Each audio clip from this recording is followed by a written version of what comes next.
Imagina só a cena. Alguém no supermercado parado na frente daquela prateleira infinita de cereais. A pessoa olha um, olha outro, pensa: vou levar esse aqui, parece mais saudável. A mão vai lá e pega a caixa. Parece uma escolha super consciente, né? Totalmente racional. Mas e se eu te disser que o cérebro dessa pessoa já tinha decidido isso 7 segundos antes? Pois é, essa é a pergunta que dá um nó na cabeça e que a gente vai tentar entender um pouco melhor hoje. A ideia de que aquela vozinha dentro da nossa cabeça, sabe? Aquela que comenta tudo, que julga, que escolhe, talvez ela não seja autora dos nossos pensamentos. Talvez ela seja só uma narradora que chega atrasada para contar a história. Sim, é isso mesmo, 7 segundos. Estudos mais recentes, feitos com ressonância magnética, mostram que a atividade no cérebro que resulta numa decisão começa até 7 segundos antes da gente ter a consciência de que decidiu. Pensar bem, em 7 segundos dá pra tomar um gole de café e ainda achar que foi uma decisão sua. É muito tempo.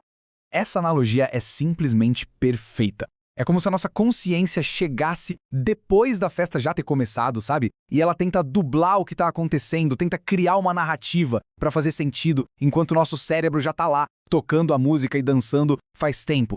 Ok, vamos mergulhar um pouco mais fundo nisso. Como é que os cientistas descobriram essa brecha, essa lacuna tão esquisita entre o que o cérebro faz e o que a gente percebe? Essa ideia, na verdade, não é tão nova assim.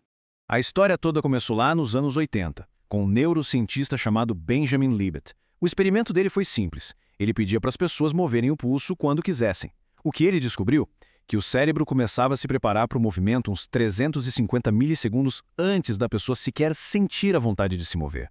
E aí, com a tecnologia de hoje, essa janela de tempo só aumentou e muito. Chegou nos impressionantes 7 segundos. O termo técnico para isso é potencial de prontidão. Parece complicado, mas é basicamente a assinatura elétrica no cérebro que diz: ok, galera, a decisão foi tomada, estamos indo. E o mais maluco é que essa assinatura aparece muito antes da consciência pensar: ok, decidi. Tá, mas e na prática? No dia a dia? Como é que essa desconexão entre o cérebro e a consciência aparece? Vamos dar uma olhada em 4 arquétipos, 4 tipos de ilusões de controle que, olha, talvez soem bem familiares.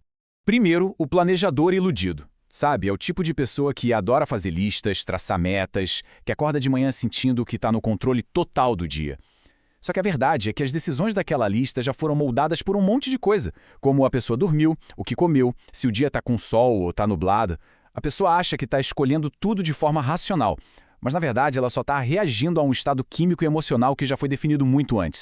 Agora, o impulsivo que se arrepende. Ah, essa figura é um clássico. É quem compra o que não precisa, manda aquela mensagem às 2 da manhã e logo depois fica se perguntando: meu Deus, por que eu fiz isso? A resposta, na verdade, está na própria arquitetura do nosso cérebro. Pensa que dentro da nossa cabeça tem um cabo de guerra constante. De um lado, o sistema límbico, que é rápido, instintivo, emocional. Ele evoluiu para nos salvar de predadores. Do outro, o córtex pré-frontal, que é lento, racional, cuidadoso. O problema? O sistema límbico, o rápido, quase sempre decide primeiro. O arrependimento nada mais é do que o nosso córtex pré-frontal chegando atrasado na cena do crime.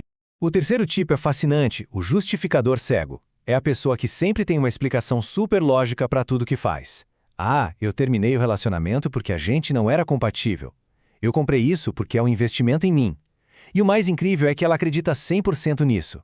Isso fica claríssimo em experimentos com pacientes de cérebro dividido. O cérebro recebe uma ordem que a consciência não vê, a pessoa executa a ação, e quando perguntam para ela por que você fez isso, o cérebro inventa uma razão perfeitamente plausível na hora. Nós somos máquinas de criar narrativas para justificar decisões que no fundo já foram tomadas pelo nosso inconsciente. E, por fim, o escravo do hábito. Essa pessoa muitas vezes nem percebe que está decidindo alguma coisa. Ela acorda, pega o celular, toma café, vai para o trabalho, tudo no piloto automático. A vida dela é uma grande repetição de padrões já estabelecidos. E aqui vem um número que é de cair o queixo. Alguns estudos mostram que cerca de 40% das nossas ações diárias são hábitos, não são decisões conscientes. Quase metade da vida de uma pessoa pode estar sendo dirigida por atalhos que o cérebro criou anos atrás, só para economizar energia. Ok, eu sei. Esse papo todo pode parecer meio desolador, né? Se o cérebro decide tudo antes, então a gente é só um robô de carne e osso? Bem, não necessariamente. Existe uma pequena, mas poderosa janela de liberdade. É aqui que a gente conhece um quinto tipo, o consciente adiado.